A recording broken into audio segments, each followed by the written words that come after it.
Il cuisine, il talonne, il questionne pour obtenir les vraies réponses.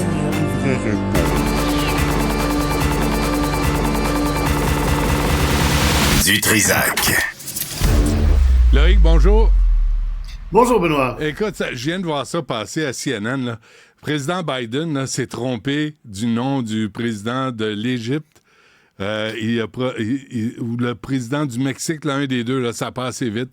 Puis hier, il s'est fâché en disant « J'ai pas de trouble de mémoire, moi. » Ça en est presque pas drôle. Mais bref, non, il a fait encore récemment, il a parlé d'Helmut Kohl qu'il avait rencontré. Ouais. Le problème, c'est qu'il est mort en 1900. Tu vois, je commence moi-même un peu plus. En 2021. Oh non, c'est pas moi, j'ai pas d'excuses. En 2021. Puis, tu dis, mais écoute, il est mort, quoi. C'est plus le chancelier de l'Allemagne, tu sais. T'es un peu en retard, puis bref.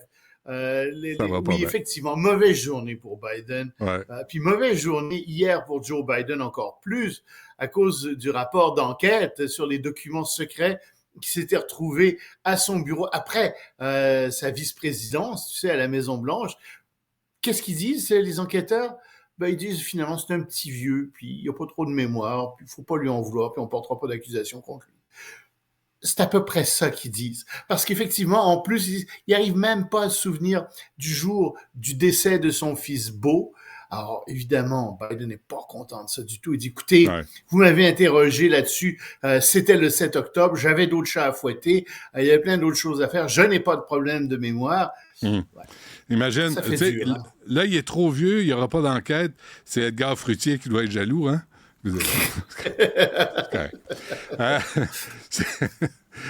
C'est tout. C'est tout pour M. Biden. On va pas aller par là. T'en dessus de tout. Bon. Et Tucker Carlson s'est assis avec Vladimir Poutine pour une entrevue. Ouais. C'est une longue entrevue. Je t'avoue, je ne l'ai pas regardé au complet. J'en ai vu des bouts, mais j'ai lu la transcription. Et il y a des bouts que j'ai sautés parce qu'à un moment, tu sais, ça commence avec une longue leçon historique sur les origines de la Russie. Tout le monde le sait. Oui, c'est près de Kiev, dans ce qui deviendra l'Ukraine, etc. Mais tu sais, quand il arrive au 19e siècle, puis il s'agit de parler de la conquête des Russes sur l'Ukraine, puis que les Russes ont empêché les Ukrainiens de parler ukrainien, ont fermé leurs journaux, que les Russes se sont fait détester en Ukraine. Ça, non, il n'y en est pas question du tout. Trou de mémoire aussi de M. Poutine, incroyable là-dessus. Ça, il dit, ouais, mais c'était des nazis, ils ont appuyé les nazis. C'est vrai qu'ils ont appuyé les nazis au début de la Deuxième Guerre mondiale. Mais pourquoi? Parce qu'ils pensaient se débarrasser des Russes, qu'ils exécraient totalement. Ils se disaient peut-être que les nazis vont venir nous en débarrasser. Ils ont changé d'idée, hein, les nazis. C'est pire que les... Hein? Faut que tu les haïsses, quelque chose de rare. Je préférais des nazis à quiconque, là. Non, mais finalement, ils sont... de la liste. Finalement, les Ukrainiens sont retournés aux Russes, aux Soviétiques, puis ils ont dit, non, regarde, là, les nazis sont pires que les Soviétiques. Ils ne nous connaissent même pas. Alors, ils sont retournés du côté russe, du côté soviétique, puis ils étaient du bon côté à la fin de la guerre. Mais ça, il n'en parle pas, Vladimir Poutine. C'est toujours des nazis. Et ainsi de suite. Tu l'écoutes, puis tu dis, écoute, Vladimir, là, ça marche pas ton affaire. Tu sais, c'est comme au Canada, on a acclamé, dit-il, un nazi. Oui, c'est vrai, on l'a acclamé, mais c'était une erreur et tout le monde était épouvanté de ça. Tu peux pas t'en servir pour dire, le nazisme a des beaux jours au Canada. Non, c'est tout le contraire. Alors, c'est constamment ce genre de choses qui l'amène dans cette interview. Et Tucker Carlson, pas capable de lui dire, ben non, monsieur Poutine, c'est plutôt ceci, ou non, mais vous oubliez tel événement, monsieur. Non, il est pas devant lui, il l'écoute, il est tout content d'être devant lui, il frétille. Mais tu sais comment ça marche, Loïc, là. Tu sais, s'il obtient une entrevue avec Vladimir Poutine, c'est parce qu'il s'est engagé à ne pas le contrarier. Il s'est engagé à jouer à la carpette. Je pense que c'est plutôt Poutine qui a vu, c'est plutôt Poutine qui a dit, hey, ça c'est quelqu'un qui est pas trop intelligent par rapport à ce qui se passe en Russie, qui veut croire. C'est surtout ça. Il veut croire que je suis bon, il veut croire en tas de choses, il veut me croire. Je vais le choisir lui parce qu'il n'y a aucun autre journaliste des États-Unis ou d'Europe qui a été en Russie interviewé Poutine depuis la guerre en Ukraine. Personne. Ouais. Alors, mais il n'y a plus les journalistes. souviens-toi de 60 Minutes là, avec Mike Wallace. Ah oui. Tu sais, l'équipe à l'origine. Là. Et quand Mike Wallace avait interviewé l'ayatollah Khomeini, puis qu'il avait dit Ayatollah, c'est pas mes mots, mais il y en a qui disent que vous êtes un malade mental. Tu sais, fallait quand même Fallait le avoir faire. oui, un certain cran pour faire ça.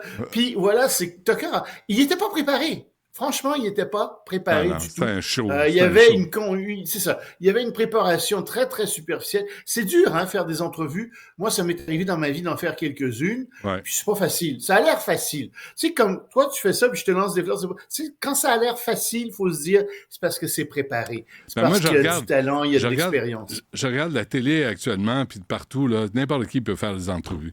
Tu sais, Loïc, console-toi. Tu veux dire que n'importe qui fait des entrevues, mais c'est pas n'importe qui peut faire des entrevues. OK. Nuance, je l'admets. Parfait. Ton français est plus précis que le mien. L'année du dragon... le tien est extrêmement précis, Benoît. L'année du dragon...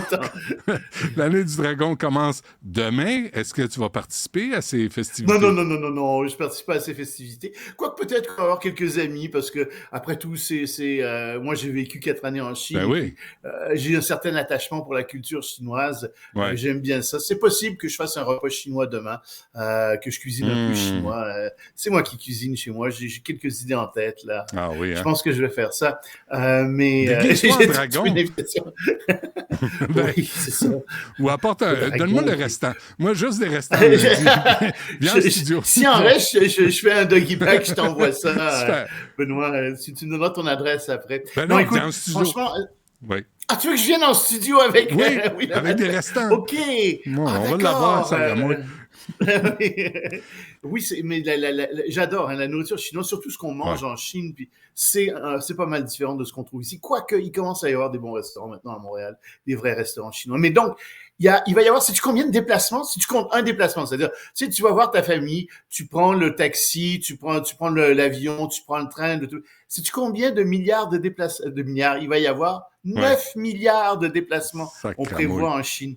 Puis encore, c'est une mauvaise année, parce que l'économie va mal. Puis il y a beaucoup de gens qui, après la pandémie, sont retournés chez eux et sont pas revenus en ville, donc des déplacements en moins. Puis il y a beaucoup de gens qui sont en ville, des petits travailleurs, qui n'ont pas l'argent cette année pour aller dans leur famille, dans leur village natal. Donc, on s'attend à une petite année en termes de déplacement, seulement 9 milliards. Ouais. Quand même, on souhaite une joyeuse... Avertis-les, hein, de ne pas passer par le tunnel La Fontaine, là, parce que il y a un photoradar, là, puis vraiment, c'est un piège à con. Je suis là pour aider. T'es là pour aider, puis on est une émission d'intérêt public. Exactement. Loïc Tassé, merci. On se reparle lundi. Salut, à lundi.